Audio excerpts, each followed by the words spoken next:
Hey there, it's September, and you know what that means. Kids are back in school, nights are getting longer, life just feels busier. You know what you shouldn't have to worry about? What are you gonna make for dinner? I'm gonna show you a delicious one-pot recipe using our bone-in chicken thighs. We do the whole thing in the Dutch oven. It takes no time at all, and we top it off with a delicious arugula pesto. Let's get to the fun stuff. We're gonna start by seasoning and searing our chicken thighs. You wanna make sure that they are really dry before you sear them. That way you get nice brown texture right off the bat. Some fresh ground salt and pepper. Makes everything taste better. We're gonna use olive oil to sear because I love the flavor. Working with one-pot recipes is all about building flavor. You wanna add an oil that tastes delicious because that's just adding to the flavor of the dish. Ready to sear our chicken thighs, and I start with the skin side down because I want the most sear on that skin while the pan is at its hottest. To get a really good sear, we don't want to overcrowd the pan. So I'm just gonna go 4 at a time, let them brown up, and then we'll go with the second batch. Now that I've gone skin side down, I can season the other side.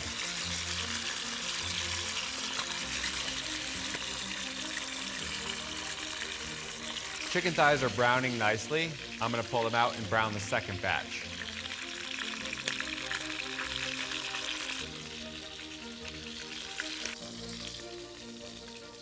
Browning these thighs is about more than just making the chicken taste better. We're adding elements of flavor to the pot that are gonna get absorbed in the rest of the dish. So when we're done browning these chicken thighs, we're gonna saute our carrots in that fat.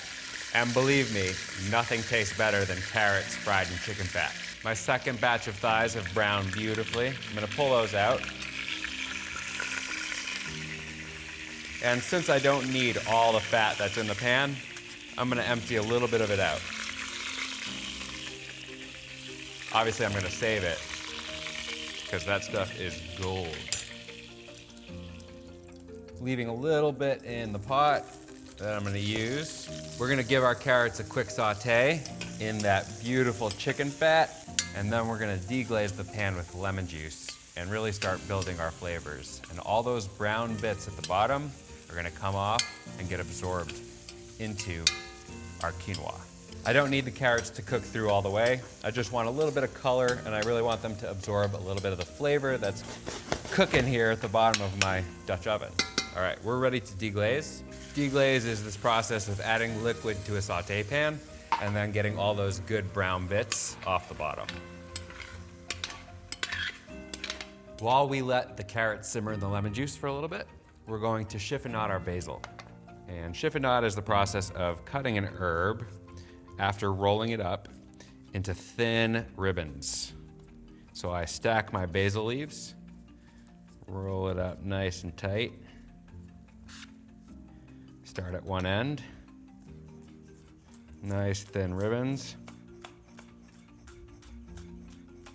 I'm gonna add my basil to the lemon juice and carrot mixture. Give that a quick stir. Then we're gonna add our quinoa.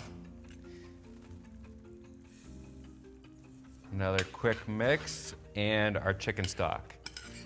A little bit of quinoa goes a long way, and it's usually a 2-to-1 ratio of liquid to quinoa, but it really gets voluminous.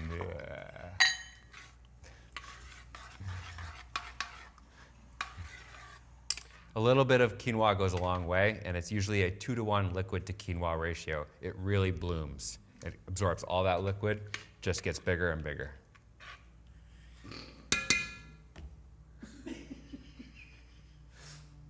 I want a nice little simmer on my broth vegetable quinoa mixture right before I add my chicken thighs back in. So I've got some bubbles going. It smells fragrant. And now I put my thighs, skin up, right back on top. My thighs are resting beautifully in that simmering broth. We're gonna let that cook for about 20 minutes. I'm gonna cover it up so it steams beautifully. I'll see you in a few. Hey, 20 minutes later, more or less. Our chicken thighs have cooked through. We're gonna take them out and we're gonna add in the rest of our vegetables. Oh yeah, that is beautiful, fragrant. The quinoa has absorbed most of the liquid. And that last bit of the liquid is gonna steam off as we finish our peppers and asparagus. So I just take my thighs out, set them on a clean resting rack.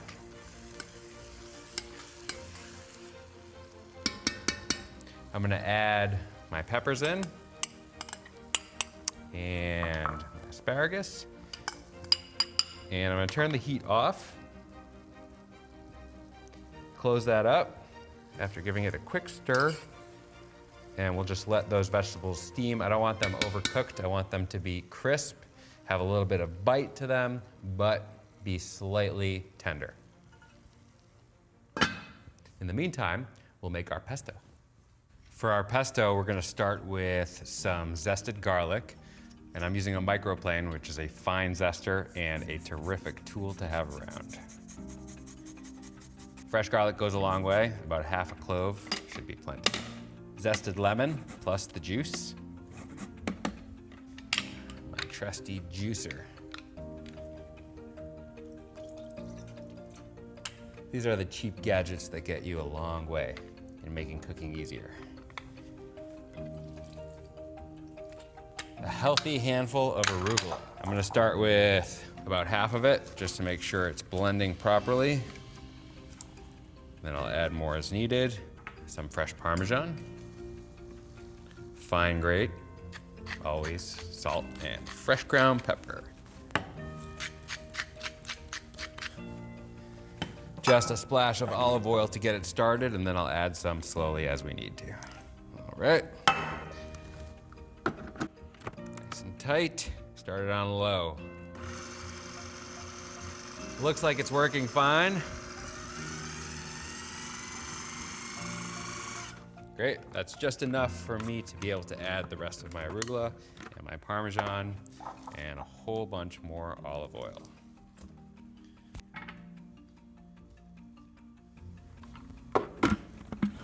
All right, here we go.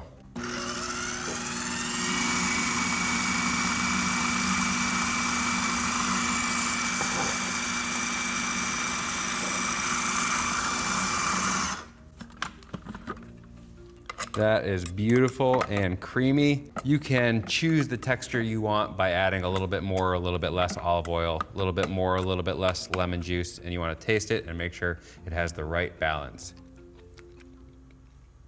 Perfect. Now for the fun part, meal prep. I'm gonna divvy it up into 3 equal portions. It would be 4, but I have to save one to make it beautiful for the beauty shot at the end of this video. So we've got our beautiful quinoa, lightly steamed vegetables, and fully cooked carrots. And that is the trick with adding your vegetable at the very end of the cooking.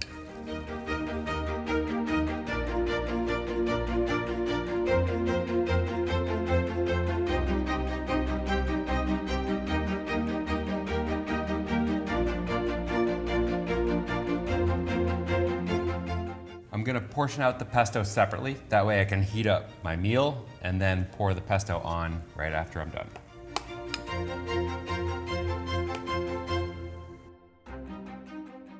Remember, when it comes to meal prepping, you wanna let your food cool completely before covering and refrigerating.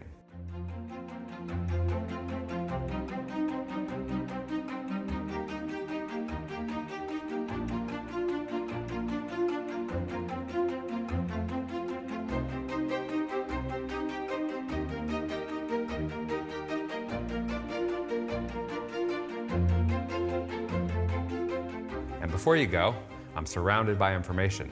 Click to subscribe, lots more recipe content, full recipe in the link below. I'm Yankel, see you next time.